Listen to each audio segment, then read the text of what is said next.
Daith da, Ewi Nakan. Welcome to podcast number 105. Now, last Friday we was up in Delian for Bob's funeral. It was packed. We had put extra chairs out and everything, and 'twas a fantastic service. Bob, he had the BEM and he was involved heavily, raised thousands of pounds for the RNLI down at Port Isaac, and 'twas lovely that the crew, or some of the crew from the Port Isaac lifeboat, were his bearers. And we had the flag on his coffin. And also we had a guard of honour from the Port Isaac Rowing Club. And I did take a photo while they was in the service. I went out just to help turn the hearse around. And they had 3 oars there propped up against the porch of the church. Now, I got to pronounce this right. I said oars, not oars, as in the oars that you row the boat, OARS. There are no such thing as any other oars down Port Isaac, I promise you. And I did take a photo because it looked brilliant, but they did the guard of honour, and I'm sure Bob would have really appreciated it, really would have. Friday evening, I was down the John Betchman Centre. Down near Wadebridge, 'tis the old railway station in the town, and 'twas evening with Johnny Cowlin. Now, for any of you that ain't local, Johnny is a well-known entertainer. He was, I can remember him actually when he used to be on the radio, which wasn't that long ago.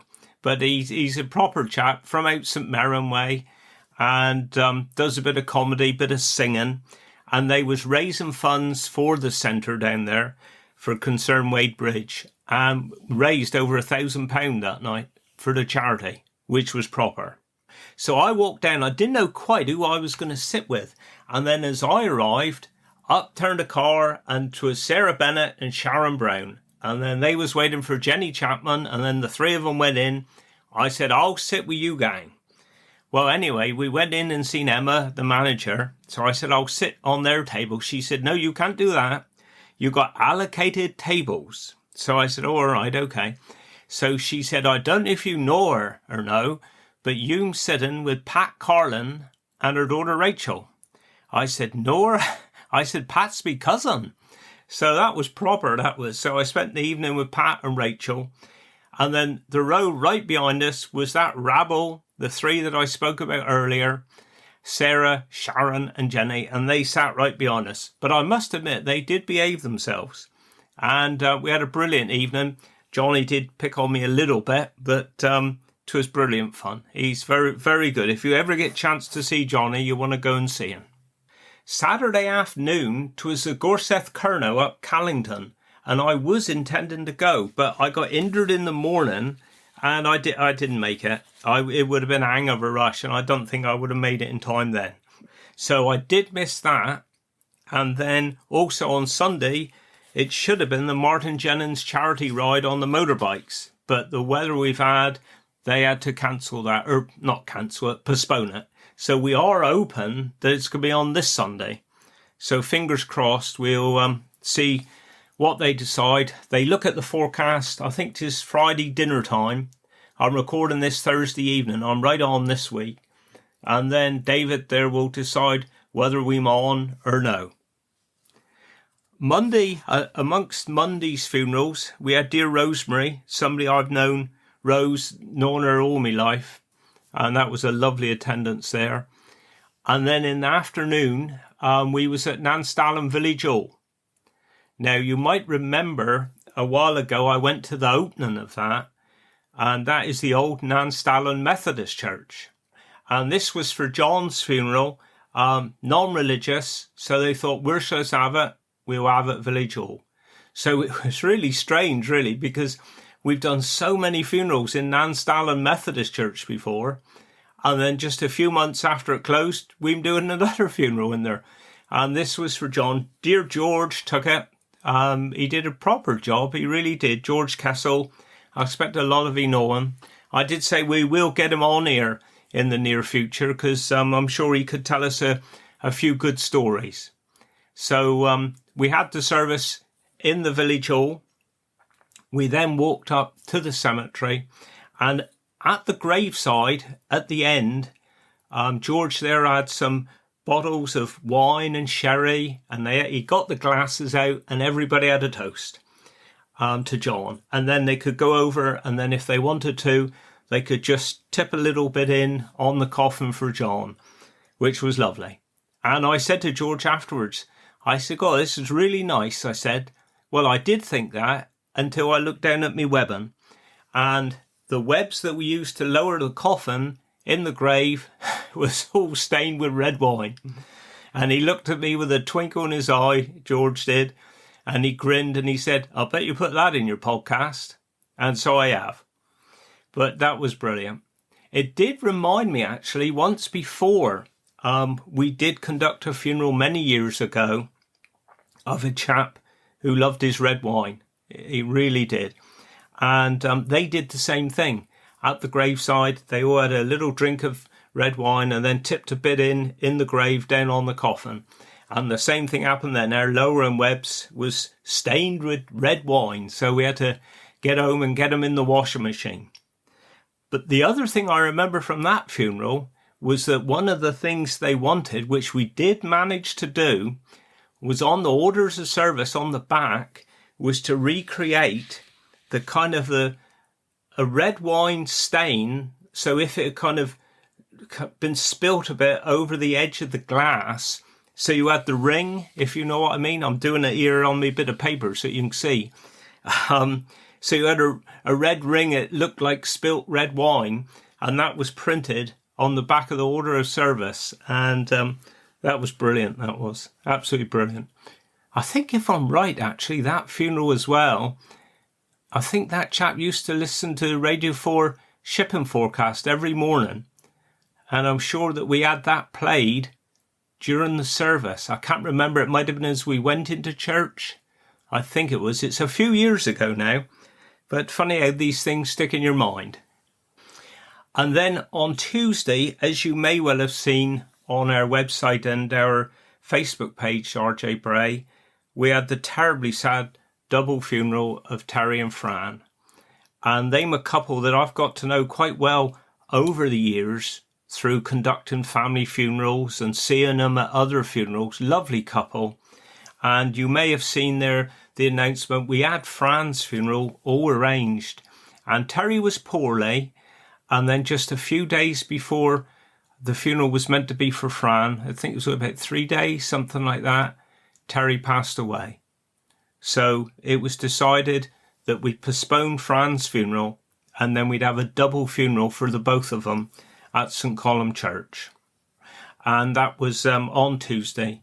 I must admit, it did look special, the two hearses coming down through St. Column Main Street.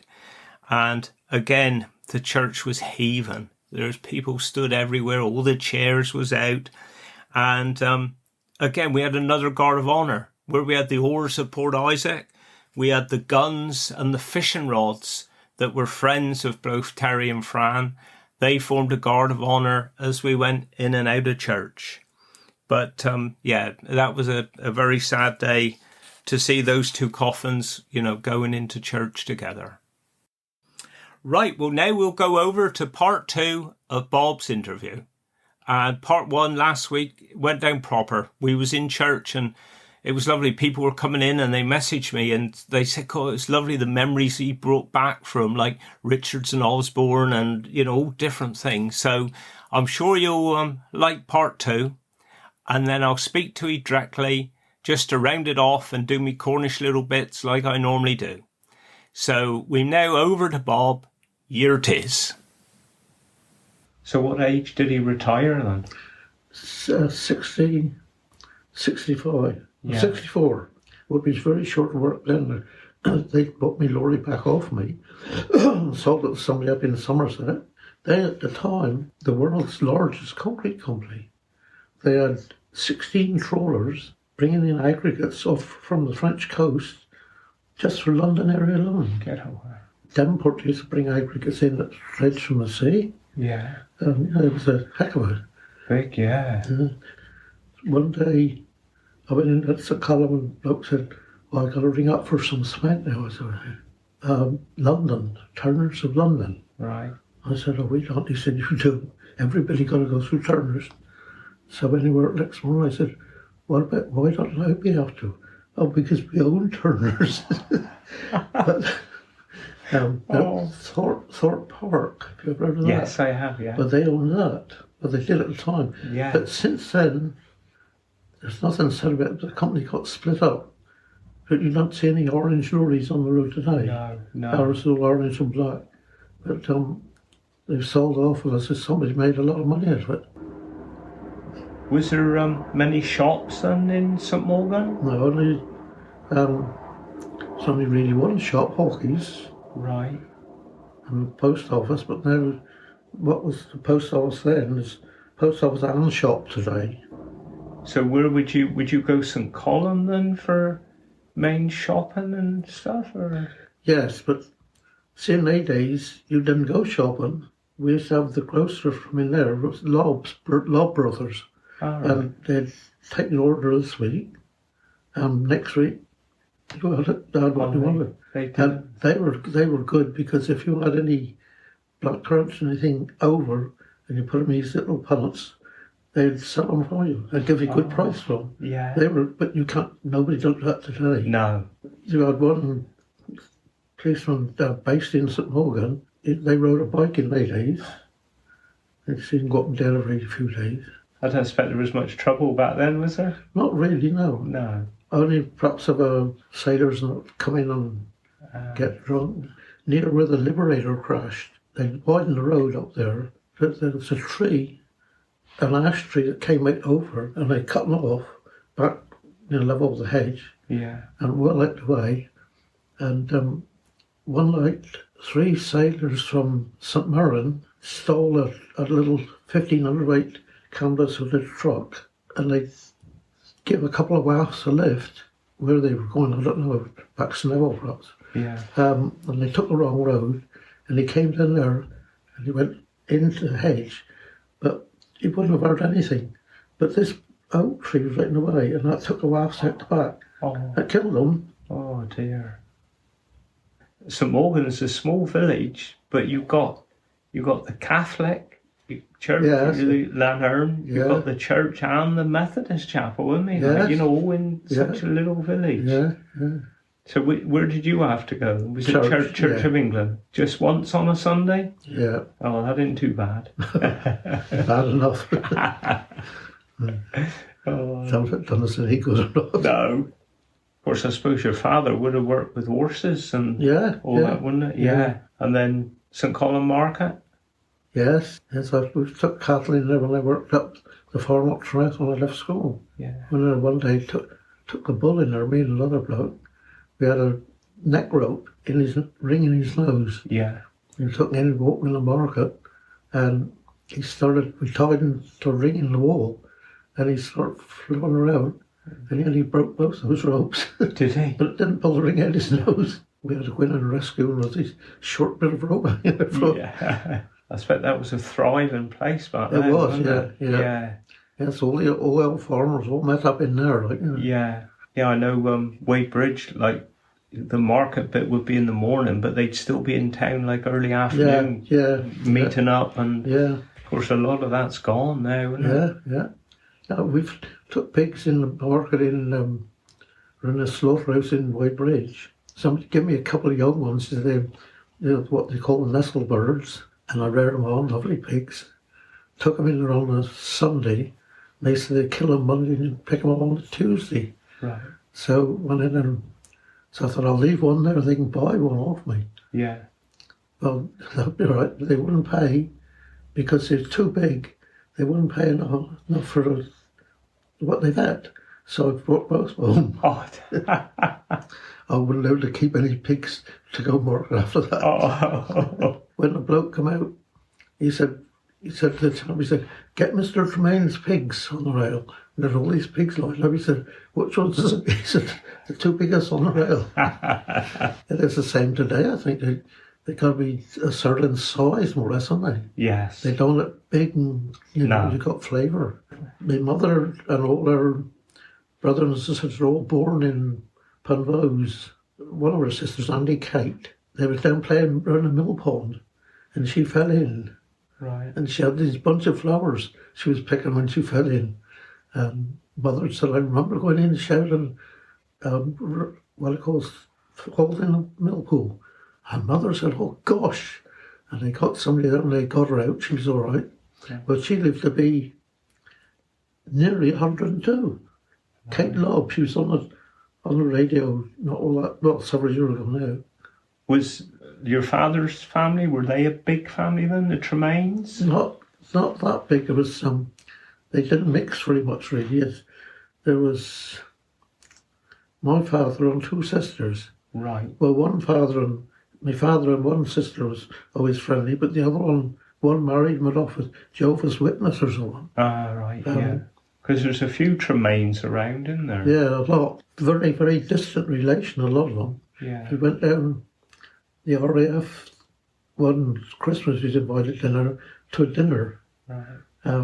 There's so many local people, and you always had somebody sit beside you to attend to you. On my right, there was a chap. He said he was actually, I knew who he was. He was a retired clergyman from the RAF. So he said, I know Phil Tremain in St Columns. He do a bit of preaching, Phil. Did. Yeah. Is he related to you? I said, well, very distant. Yeah. He said, I know Val Tremain as well. I said, you do? He said, yes.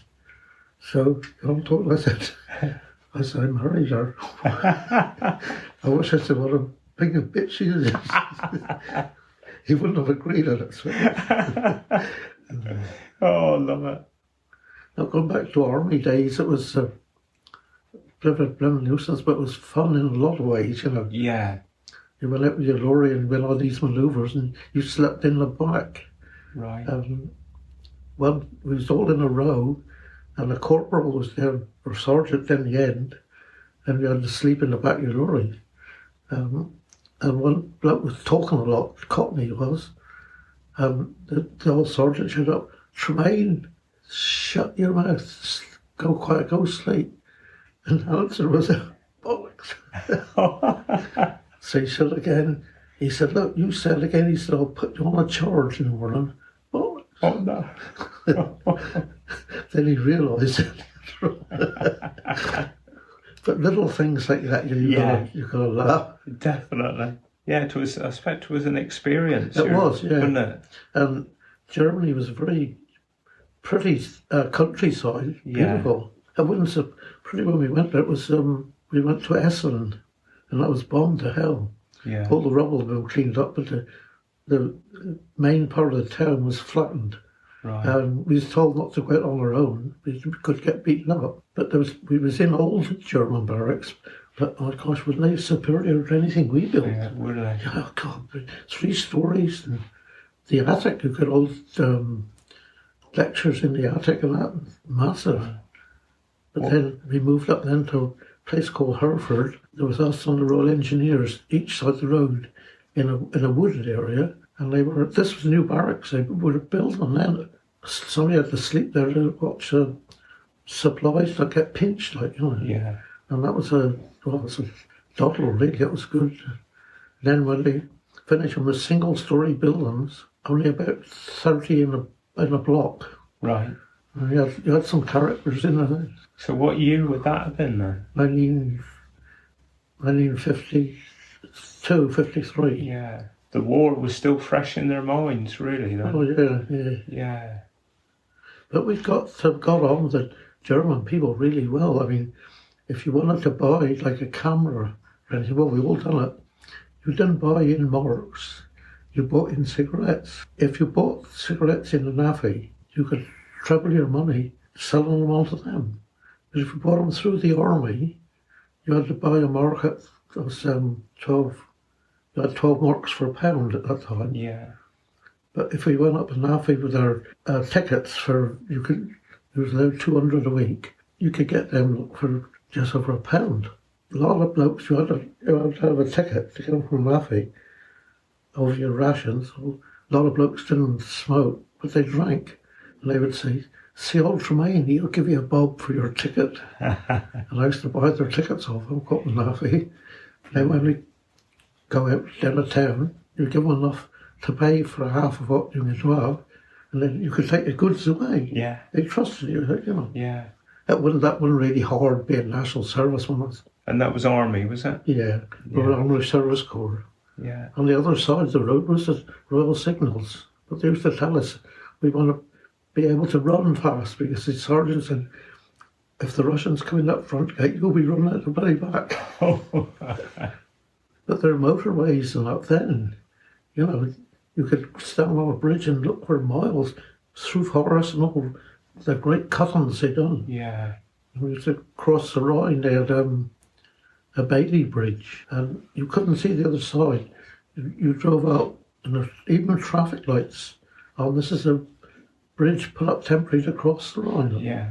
And then there's places for people to walk each side. When you look at it, you think, how did we ever get it all over there? Yeah. And the engineers step out as run by Germans, and if you got plywood for making up panels for barges or pontoons, they were stacked, perhaps 20 feet high, right. And stack after stack in an all numbered. Yeah. Must be millions of them. Yeah, exactly. We think, how the hell did we get all over there? Yeah. They use those now to do jobs. One of the last jobs we had at ready mix was they were doing a pumping station down at Foy. Yeah. All the sewage was coming from the other side. They had a pumping station there to pump inland. They had a barge there pulled by the tug, about 20 of these things all tied together. You know, drive a lorry down on that. And they were supposed to be able to carry 60 ton. And we weren't there one day, they had a big crane on as well. It was about 160 ton. Mm-hmm. And these things were below the water. You had to put your boots on before you could get up. Yeah. But there was no health and safety now. That didn't many years ago. No. And we did the Salt Ash Tunnel. Well, that was an headache, really. When we did it, they were cutting and concrete at the same time. Right. And they did what they call the wing walls. We enter. That's all full of steel. Right. And from then on, there's 4 feet deep that tunnel is of concrete, no steel. So I said to one of the engineers, I said, how come no steel? He said, that can't crack. And I said, because they were using Vulcan cement. Don't ask me where they got that. No. Because that's set up at temperature, ordinary Portland to get hot. Right. So they kept prods in that to make sure it don't get too hot, right through the other end. And what happened when they opened it? It was full of cracks and water pouring through. Yeah. And then they put a lining in there. They might have covered up all those cracks. It'll never break because it's a circular. Yeah. But I'd like to see an engineer today that said we don't need it. Yeah, exactly. What a bloody... Well, thank you very much, Bob. That was proper. That's all right, you're welcome. Lovely. Anytime. Well, we'll come back for more. Yeah, right. All right, if you want to say goodbye to everybody. Goodbye, all you lot. Proper job. I haven't bored you too much. No, it's been brilliant. Thank you. All right, that's okay. Well, thank you, Bob. That was proper. Really enjoyed that, and I did enjoy it when I popped round to see, and it was lovely to see Val again as well. So thank you very much for that. That was brilliant. I think for me Cornish word of the week, I'll do the word for oar. Not whore, oar, as in the boat. Now, I've never used this word before, so I think I got the it's easy enough for me to say, pronunciation right. It's spelled R-O-E-V, and I think you'd say it's rove, would he? I'm not too sure, rove. But that's the Cornish word for oar. And my Cornish dialect of the week, well, when I say Cornish, I think a lot of this dialect is like West Country, really, even perhaps bits of England, like right up north, like Devon and Somerset. And what I'll use this week, you might have seen, I did the photo of Mother eating her pasty a couple of weeks ago. It's a blimmin' great pasty. Days and Jamie had got it from down west. And I put on it something like, God, it's a girt big pasty. So that's the word for this week is girt, G-E-R-T. And the equivalent in English would be great. So if you've got a great big pasty, you've got a great something this, but instead of a great big pasty, you have a girt big pasty. But it did remind me, if any of you have heard of Adge Cutler and the Wurzels, fantastic group.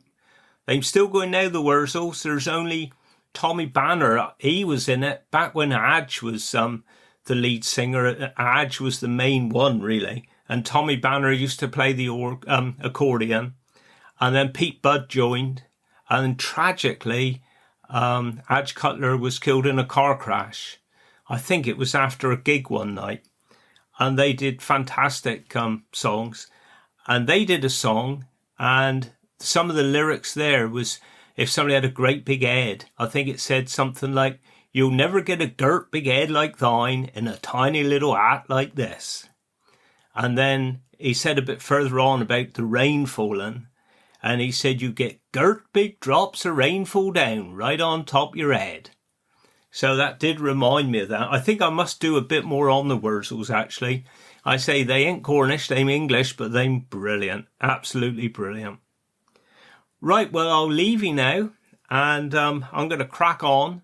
So I hope you have a good week. I'll speak to you again next week. Wish you well. Do Guinness.